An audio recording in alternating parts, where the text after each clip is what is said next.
Okay, so how to know what market environments that we are in? In my very first video, I went through the basics of understanding investing and building a foundation.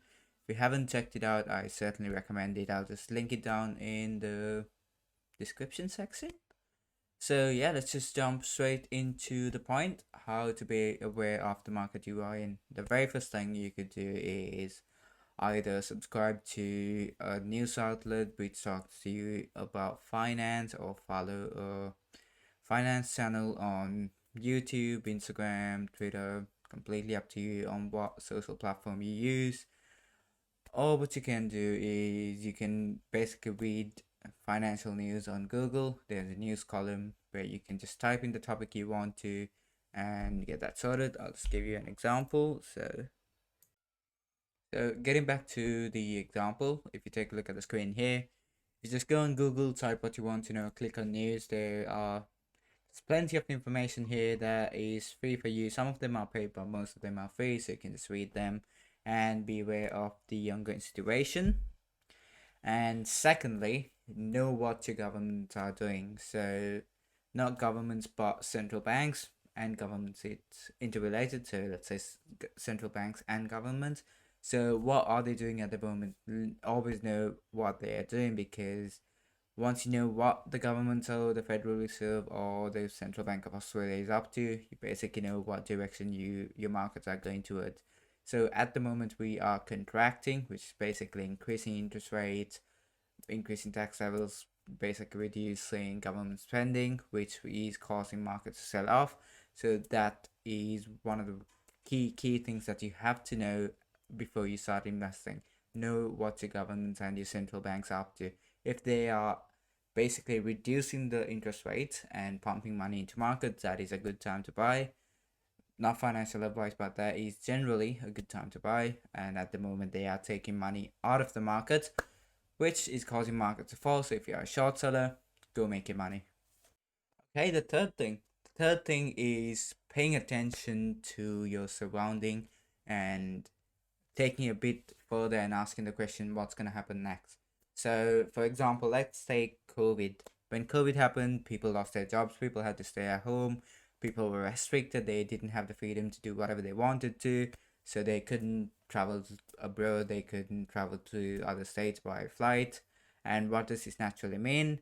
This means, this is just an example, so this naturally means that the demand levels for airline companies are falling, which means the price of airline companies are falling. So pay attention to your surrounding and ask a question, what's going to happen next? The truth is you're going to know the answer already. So for example, right now we know that the governments are increasing their interest rate. What does this mean? This means interest payments are high. When interest payments are high, people have less money, less demand. Less demand leads to more unemployment. More unemployment leads to less demand again, and then we're in a big cycle of basically falling demand, rising unemployment, which is leading to, let me just show you this. This is Amazon. So Amazon prices are falling, the stock prices are falling.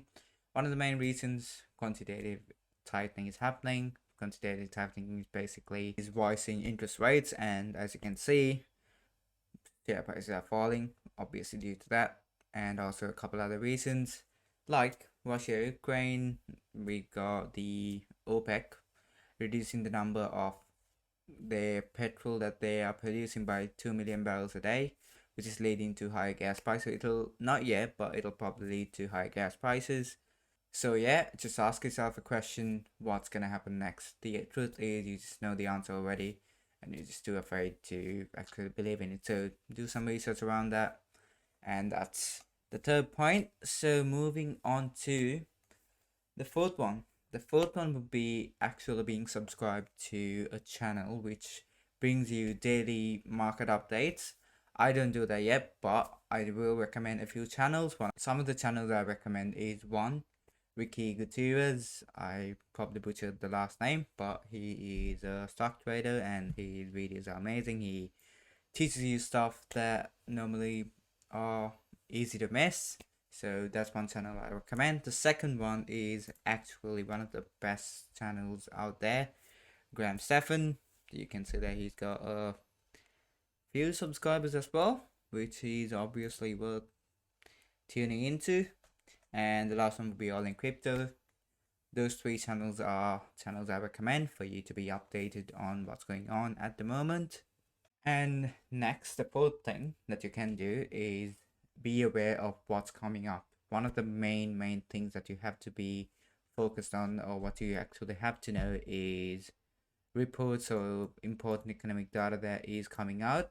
So if we take a look onto the screen, we have Finbiz. So Finbiz, it'll tell you all of the reports that are upcoming in the week, and this week CPI data dropped out is inflation data, which is very important. So if you weren't aware, this website will tell you the important meetings or important news reports that are coming out, which can affect markets, so always be aware of that.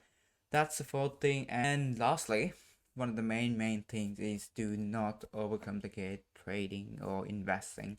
It is a very simple thing to do. You just have to use your brain, be disciplined, and it's very simple to understand. What I'm trying to do is basically teach you, provide value to you.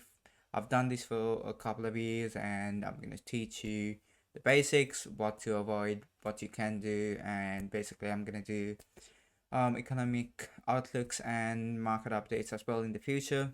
But that's for now. Just starting with the introductions, starting with building a foundation, and then providing more value to you. So include anything in the comment section that you want to learn about. I will be making a few videos based on recommendations as well. And yeah, so that should be it for this video. And as always, like and subscribe. And yeah, just comment something down below if you want to learn, and I'll keep up with it. Thank you.